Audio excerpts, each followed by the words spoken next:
Welcome to the deep dive. Today we're looking at a really interesting car, the 1992 to 96 Honda Prelude, the fourth generation.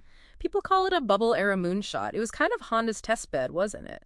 Especially with things like four-wheel steering. Absolutely. And it's a fascinating paradox, really. Yeah. Critics, journalists loved it, rave reviews across the board. Right. But commercially, it was, well, a pretty big disappointment. It came straight out of that Japanese bubble economy confidence, Honda basically threw everything at it, technology, this really unique styling, super ambitious. So our mission today is to dig into what made this car so unique, why it kind of flopped back then, but why it's now getting this, classic status it deserves, maybe just too ambitious for its time. Could be. Could be. Let's start with the design. It was a huge departure, right? That 80s wedge look, gone. Completely gone. Oh. Replaced by this really curvy, smooth look and no pop-up headlights, which was a big deal then. Yeah. Sleek fixed units instead. It had this presence, different from other Hondas, almost felt more upscale, like an Acura Legend or something. It definitely did. Things like the bespoke exterior door handles, they felt really premium. Yeah. But that overall look, it was polarizing. Yeah, you mentioned that. Not everyone was a fan? No. Some people found it beautiful. Others thought it was maybe a bit too soft, maybe even bland compared to the previous generation. That definitely hurt sales. And the inside, that was pretty wild, too. Oh, yeah. The interior was just as radical. That big multi-tiered dashboard, very futuristic. It felt like a concept car inside. Kind of a test run for later digital interfaces, like in the S2000. Exactly. And the materials, like you said about the Acura feel, they were really top-notch for a Honda. These sort of organic-feeling polymers, lovely leather seats available, very high quality. And that digital display, the fuel and temp gauges. The VFD. Yeah, the vacuum fluorescent display. It looked amazing back then, pure sci-fi. But prone to issues now, right? Unfortunately, yes. Capacitor failure is like the classic problem. They dim out or just die completely. A well-known headache for owners today. Okay, let's talk engines. The VTEC was the star, obviously. Definitely. The H22A1 and the Prelude VTEC model, that was the top dog in the U.S., pushing out around 190 horsepower by the end. And VTEC gave it that famous Honda split personality. Precisely.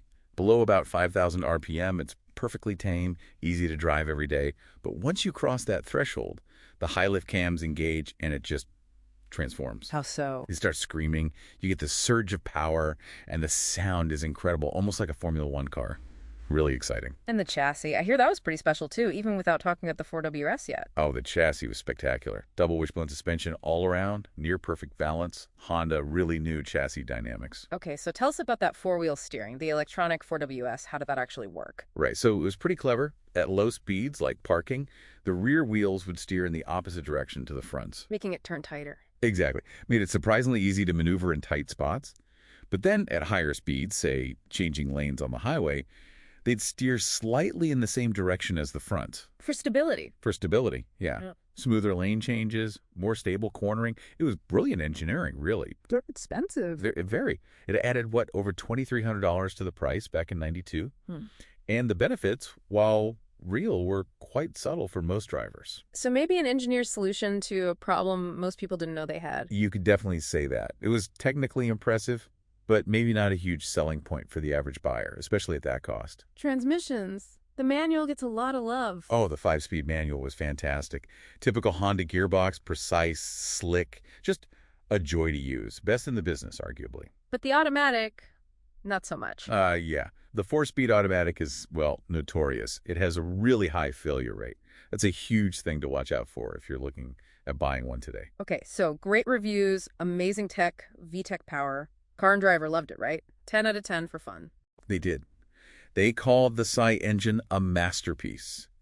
And the VTEC could do 0-60 in about 6.7 seconds, which was quick for the time. And that F1 safety car story, it's Suzuka.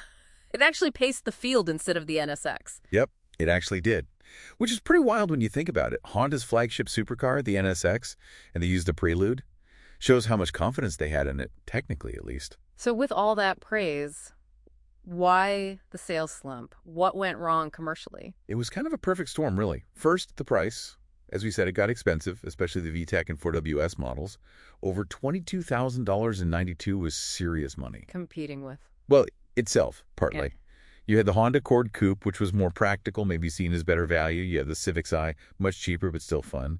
And then you had the whole Acura brand offering premium performance too. Right, internal competition and a high price tag. And the styling didn't help everyone. Exactly. The polarizing style, the high cost, the competition, it just got squeezed, a victim of its environment, you could say. But looking at them now, that core Honda engineering means they're generally reliable, right? Aside from the auto box. Generally, yes, the underlying build quality was excellent. But there are things to look out for. The H-series engines can burn oil or develop leaks, like any older engine. And rust. Rust is definitely a potential issue, particularly around the rear wheel arches and sometimes in the trunk area. Worth checking carefully. And we mentioned the VFD display failures. So the collector market now, it sounds like values are all over the place. They really are. You can still find project cars relatively affordably, but a clean, low-mileage, original manual car, especially a VTEC, prices have gone way up. Like seriously up? Oh, yeah. We've seen examples with under 1,000 miles sell for like $45,000 or even more. It's incredible. And there's a clear hierarchy. Definitely. VTEC manual is king, then the C manual, then the base S manual. Automatics are significantly less desirable and valuable. Originality is key for top dollar. So wrapping up, this Prelude really was an ambitious interlude. It absolutely was. Born from that bubble economy optimism, its ambition, its high tech, its unique style.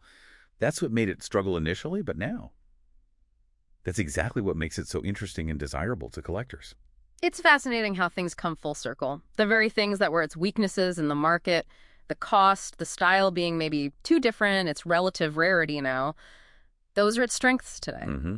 And with Honda announcing a new 6th-gen Prelude, a hybrid this time, it feels like the nameplate is finally getting the recognition this 4th-gen maybe deserved all along. It really makes you think, doesn't it? How many other cars, maybe seen as failures in their day, are just sort of waiting for their time to be recognized as something special, maybe even groundbreaking? What stands out to you, listening now, about this whole paradox of ambition versus market success?